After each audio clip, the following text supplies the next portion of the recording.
what they are collecting from Bengal, they are not giving our food funds, will get about more than 2 lakh crores from the central government. So they don't have any moral authority to run the government and to finish the country like this.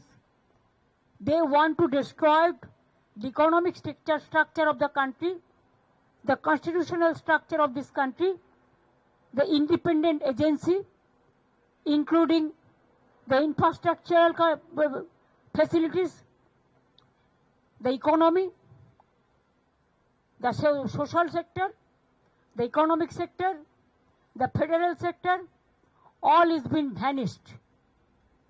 Only talking too much and less work.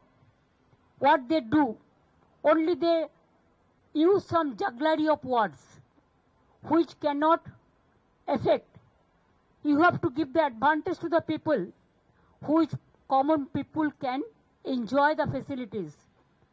সাধারণ মানুষের জন্য কিছু করেনি, তপশিলীদের জন্য কিছু নেই, আদিবাসীদের জন্য কিছু নেই, যুবকদের জন্য কিছু নেই, চাষীদের জন্য কিছু নেই, মহিলাদের জন্য কিছু নেই, ফার্টিলাইজার সাবসিডি বাড়িয়ে দিয়েছে, সামাজিক সুরক্ষায় কিছু নেই, শিক্ষা দপ্তরে কিছু নেই, আর যে 3টে ফ্রেট করিডোরের কথা বলেছে আমরা 3টে নয় 6টা করছি সারা বাংলাকে জুড়ে।